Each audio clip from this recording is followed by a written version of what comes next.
안녕하세요. 커피앤톡입니다. 오늘도 와주셔서 감사드리고요. 바로 사연 읽어보겠습니다. 안녕하세요. 저는 44살 남자이고 애가 셋인 다둥이 아빠입니다. 그리고 현재는 작은 회사에서 일을 하고 있는데 저 혼자만 일을 하며 벌이를 한다는 게 쉽지는 않아 저희 아내도 저를 도와 함께 일을 하고 있습니다. 맞벌이로 일을 하는데도 마이너스인 달이 많네요. 애들은 점점 크면서 돈 들어갈 때도 많고 사내놈들만 둘이다 보니 먹는 것도 많이 먹어 식비가 꽤 나가거든요.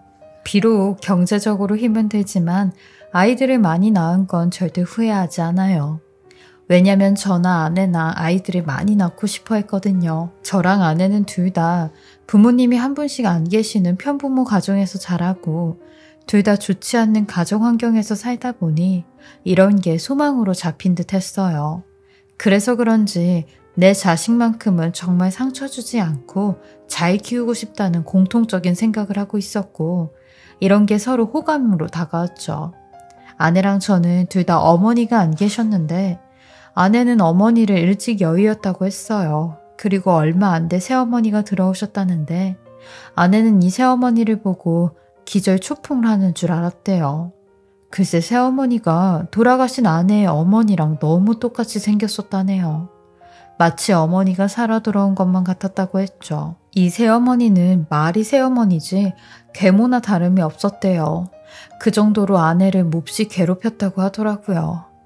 결국엔 한 10년 정도 살고 장인어른과 헤어지긴 했다는데 그 10년이 아내에게는 견딜 수 없을 정도로 고통스러운 날들이었다고 하네요. 저는 아내와는 달리 엄마가 제 나이 15살, 중학생 때 도망을 가셨어요. 엄마를 회상하면 그냥 매정한 여자라는 생각밖에 들지 않아요. 저희 아버지가 몸이 편찮아지시면서 돈을 벌지 못하게 되었는데 엄마는 그런 아픈 아버지와 저를 남긴 채 소리 소문 없이 사라지셨거든요. 저는 아직까지도 엄마가 도망을 간 전날 밤이 잊혀지지가 않아요. 그날 밤 엄마는 제게 다가와 나 원망하지 마. 나중에라도 나 원망하지 마. 다 네 아버지 때문이야. 알겠지? 라며 눈물을 꾹꾹 참는 듯 말을 하시는데 저한테 미안하다는 말은 단 한마디도 하지 않으셨어요. 미안하다고 용서해달라고 하기도 모자랄 판에 원망하지 말라니 이것처럼 이기적인 사람이 또 있을까 싶었네요. 근데 나중에 아버지한테 들은 얘기가 있었는데 엄마가 전부터 만나는 남자가 있었대요. 그래서 그 사람하고 눈이 맞아 우리를 버리고 간 거라고 하셨죠.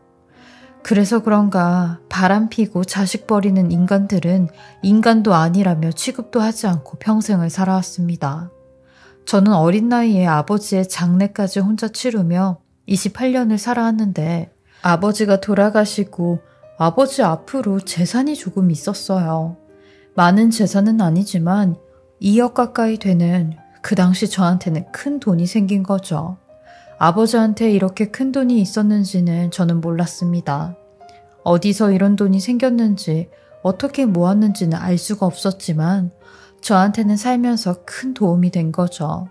그 돈으로 먹고 살면서 지방에 있는 대학까지 갈 수 있었으니까요. 등록금과 2학년 학비까지는 간신히 냈고 나머지 학비는 대출을 받아 4학년을 모두 마칠 수 있었어요.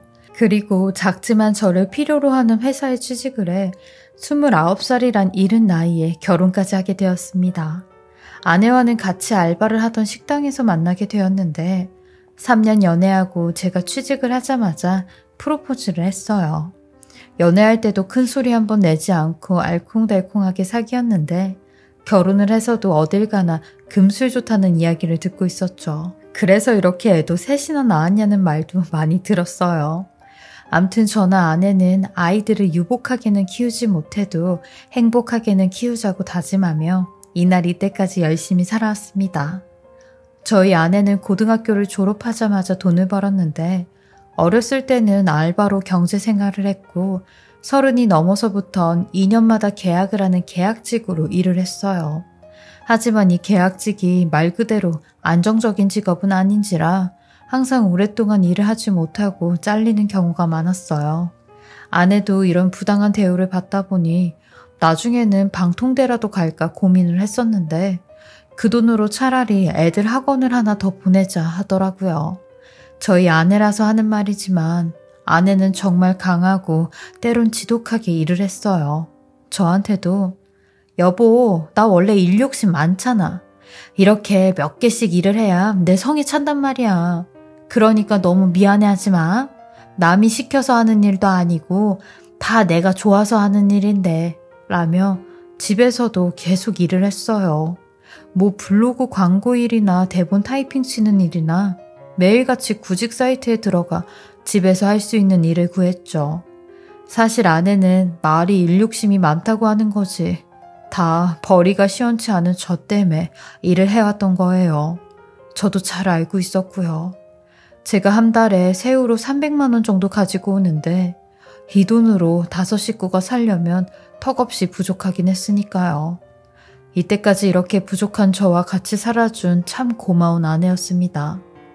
그러던 작년 회사에서 일을 하고 있는데 아내한테 전화가 왔어요. 아내는 매우 들뜬 목소리로 여보, 나 저번에 이력서 하나 넣은 게 있는데 잘하면 나 정규직으로 취직이 될 것 같아. 드디어 계약직에서 벗어나겠어 라고 하는 겁니다. 저는 이런 아내의 전화에 너무 기뻐 도대체 무슨 일인데 정규직이 되는 거냐고 했어요. 요즘 같은 때 정규직은 하늘의 별 따기잖아요. 그러니 청소일인데 이번에 새로 지어진 18층짜리 호텔에서 직원을 뽑더라고.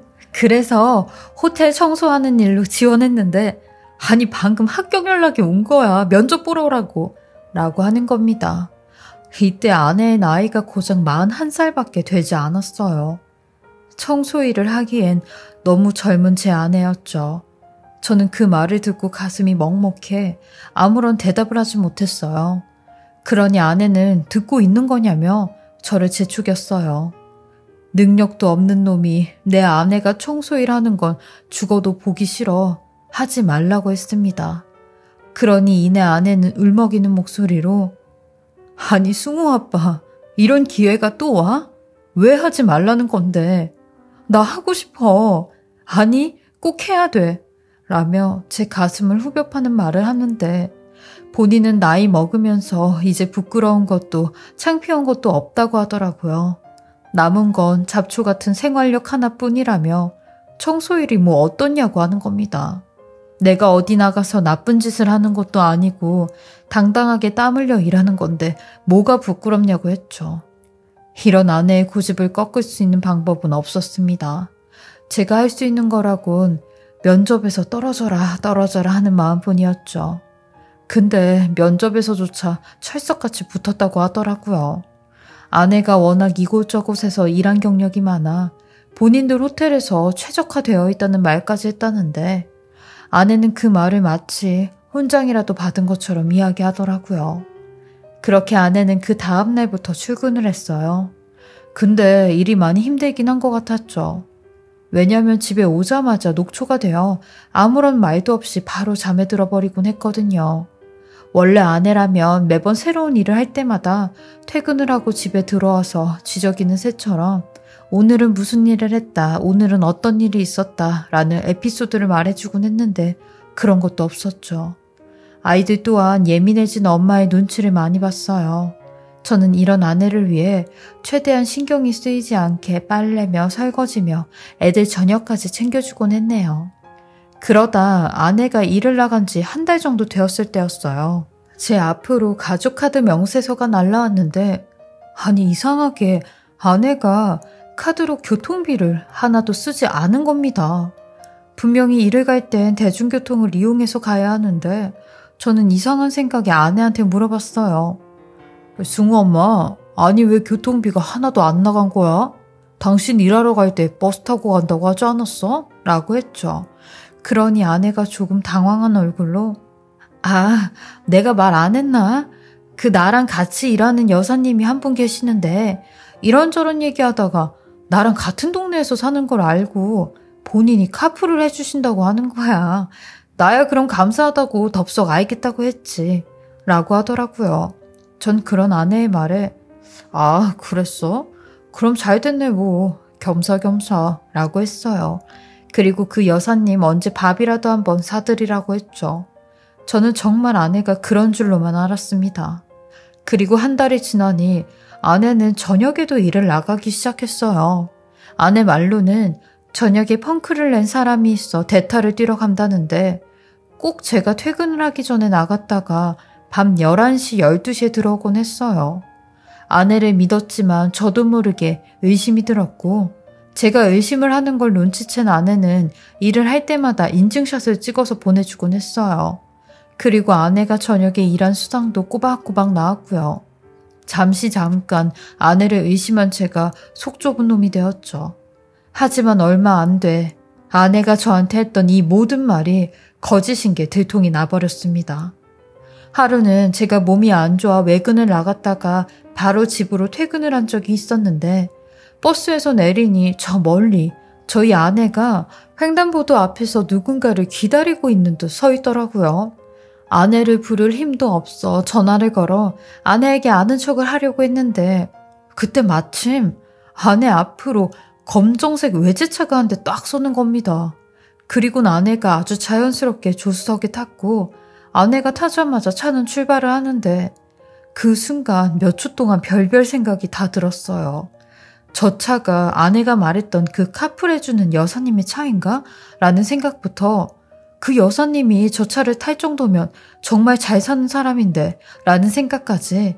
하지만 이런 제 추측은 너무 허무하게도 제 눈앞에서 깨져버렸네요. 왜냐면 제가 그 차 운전석에 탄 사람을 보고야 말았거든요. 마침 또 운전석 창문이 열려있어 볼 수 있었는데 웬 남자가 있었어요. 그 남자는 제 아내와 웃으며 이야기를 하고 있었고 제 앞을 지나가 버리는데 그 자리에서 저는 아무것도 할 수가 없었습니다. 아내가 저 차를 타고 어딜 가는지 뭘 하러 가는지 알 수가 없었으니까요. 저는 멍해진 상태로 아내에게 전화를 걸었습니다. 근데 돌아오는 답은 일하는 중이라는 대답뿐이었죠. 그리고 어김없이 집에 돌아온 아내는 오자마자 기절을 하고 잠에 들어버렸어요. 저는 이런 아내의 핸드폰을 다 뒤져보고 다 확인을 해봤는데도 의심할 만한 증거들은 없었습니다. 문제는 그 다음날 아내에게 제가 본 사실에 대해 물어보니 아내는 거짓말을 하더라고요. 당신이 잘못 봤다며 그 시간에 일을 하고 있었다는데 이렇게 된 이상 저는 아내의 뒤를 쫓아야겠다라는 생각이 들었고 미행을 하기 시작했습니다. 제가 미행을 한 그날도 아내는 어김없이 저번에 봤던 그 남자의 차를 타고 이동을 하더군요. 피가 거꾸로 솟는 듯한 기분이 들었어요. 이 세상에서 내가 제일 혐오하는 짓 중 하나를 아내가 하고 있다니 참을 수 없는 분노가 치밀어 올랐고 저는 계속해서 아내를 뒤따라갔습니다. 근데 도착한 곳이 아내가 일을 하는 호텔이었어요. 이게 어찌된 일인가 싶었고 택시에서 내려 곧바로 아내의 뒤를 쫓아갔습니다. 아내가 일하는 곳에 이런 식으로 이렇게 올 줄은 저도 몰랐네요. 그 호텔이 워낙 작은 호텔이라 자칫 잘못하면 눈에 띌 수도 있기에 저는 조심스럽게 다가갔고 저녁인지라 사람도 없어 그 둘이 타고 간 엘리베이터의 도착 층수를 알 수 있었어요. 아내와 그 남자가 내린 곳은 17층이었습니다. 저는 난생 처음 호텔에 가본 터라 무작정 엘리베이터를 타고 버튼을 눌렀어요. 근데 버튼이 눌려지지가 않는 겁니다. 그래서 프론트로 가서 엘리베이터가 고장이 난 것 같다고 버튼이 안 눌린다고 하니 무슨 마스터키? 호텔키가 있어야 버튼이 눌린다고 하더라고요. 그러면서 외부인은 들어갈 수 없다고 하는데 제가 막 흥분이 되어 있는 얼굴과 표정을 하고 있으니 그 직원도 대충 짐작을 하듯 무슨 일 때문에 오셨냐고 묻더라고요. 그래서 다짜고짜 무슨 일 때문에 왔는지는 그쪽이 알 필요 없고 17층 가는 키 내놔. 17층 키 내놓으라고 라며 소란을 피웠어요. 그러니 거기는 독채로 쓰는 스위트룸이라 프라이빗한 곳이라고 아무나 갈 수 있는 게 아니라고 하는데 저는 그 말을 듣고 아무나고 나발이고 빨리 키 내놓으라고 소란을 피웠어요. 그러니 결국 거기 직원들에게 제지를 당하고 호텔 밖으로 쫓겨나 버렸죠. 소란만 피우지 않았더라도 아내가 이곳에서 일을 하고 있는지 물어보려고 했는데 그것도 물어보지 못한 채 그냥 쫓겨나 버린 겁니다. 저는 호텔 밖에서 아내가 나오기만을 기다리고 있었어요. 1시간, 2시간이 흘러도 나오지 않던 아내가 3시간이 지나니 밖으로 나왔더라고요. 그리고 아내가 나오자마자 아까 봤던 그 차가 호텔 문 앞에 대기를 하고 있는 겁니다. 전 그걸 보고 이 여자 도대체 어떤 갑부 남자를 잡았길래 이런 여왕 대접을 받고 있는 거야? 라며 치를 떨던 그때 아내가 호텔을 나왔고 저는 아내를 보자마자 그곳이 떠나갈 듯이 이름 석자를 불렀어요.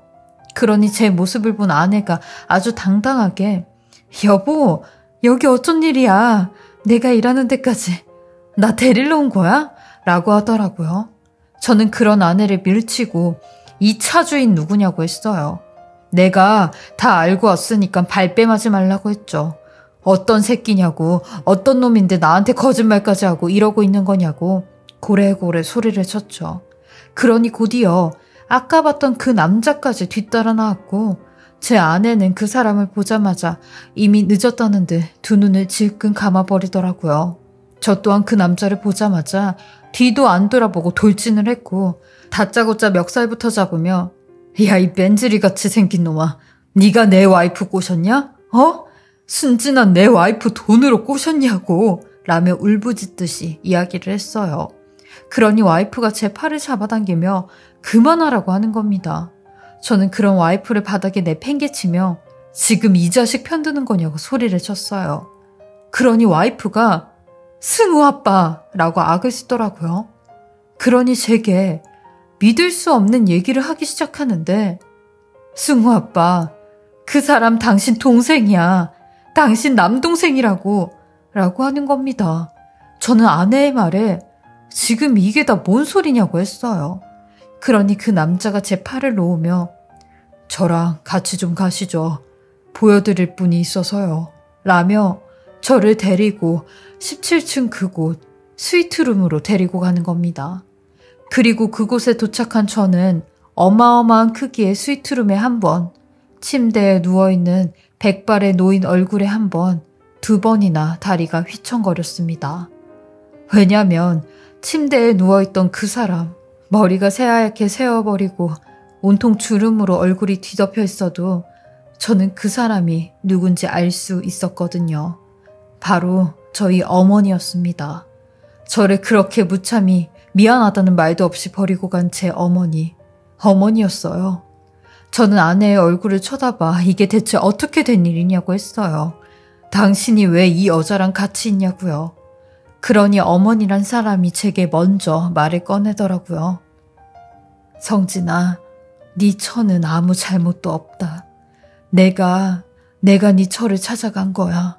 라며 운을 띄우는데 너한테 어디서부터 어떻게 얘기를 꺼내야 될지는 모르겠는데 30년 전 너를 버리고 왔을 때부터 그때부터 해야겠지. 그때 내가 집을 나오면서 너한테 그랬을 거야.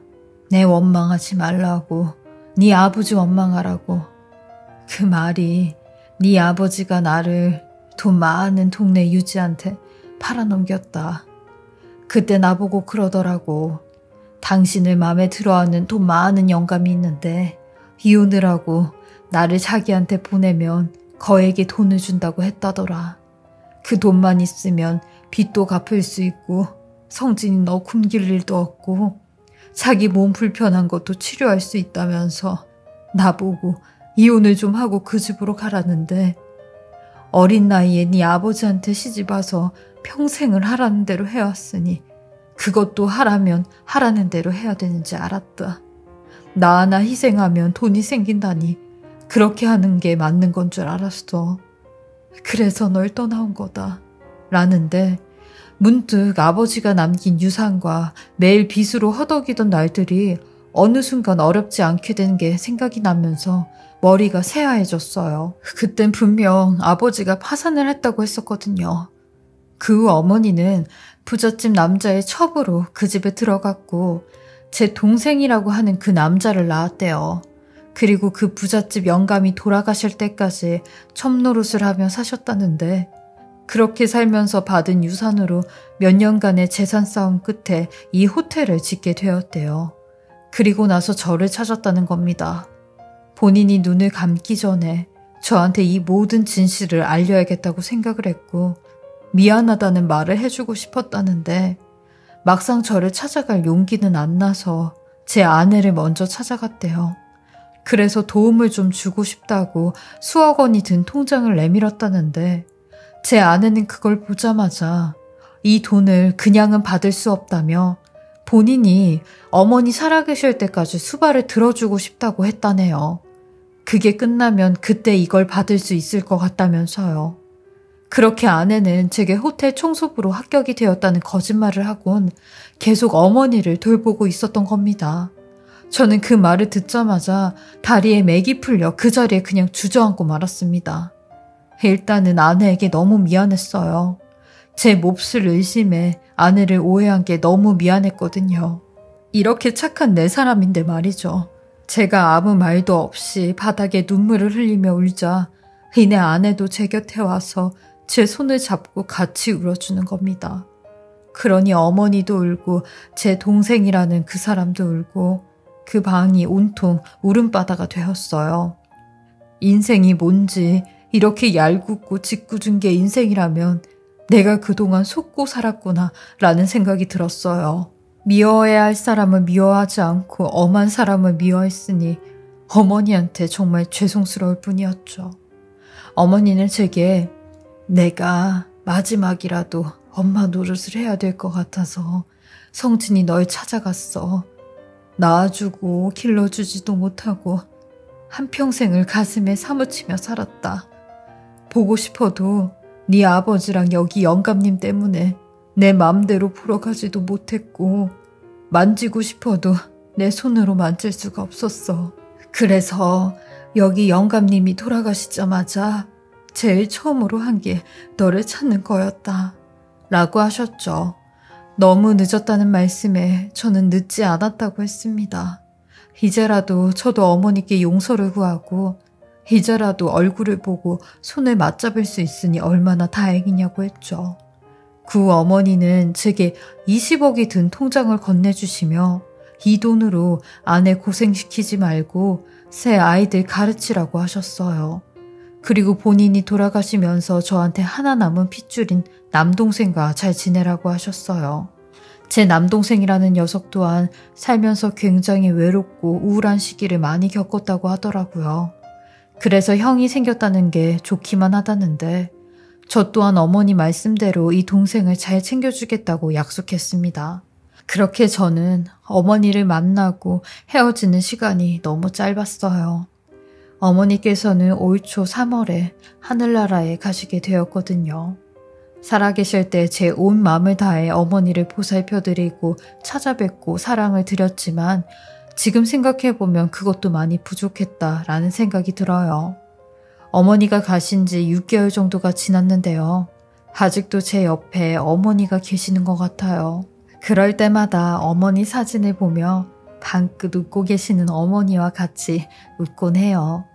그리고 한 가지 좋은 소식은 저희 동생이 그 호텔을 인수받으면서 경영을 하고 있는데 제 아내가 그곳에서 꿈에 그리던 정직원으로 일을 하고 있는 중입니다. 저희 부부에겐 정말 이 모든 일이 꿈만 같고 믿겨지지가 않는데요. 이렇게 생각지도 못한 일이 저희에게 온 만큼 항상 자만하지 않고 겸손하게 살아가야 한다고 다짐하고 또 다짐하고 있어요. 그래야 하늘에 계신 어머니가 보셨을 때도 잘한 일이라고 생각이 들 것 같거든요. 우리 새 아이들 잘 키우며 항상 베푸는 마음으로 살고자 이렇게 다짐하는 의미로 사연을 보내봅니다. 제 긴 이야기 들어주시고 읽어주셔서 감사하고요. 제 글을 들어주신 모든 분들도 항상 행복하시길 바라겠습니다. 지금까지 커피앤톡이었습니다. 오늘도 끝까지 함께 해주셔서 감사합니다. 저는 다음 영상으로 또 찾아뵙겠습니다.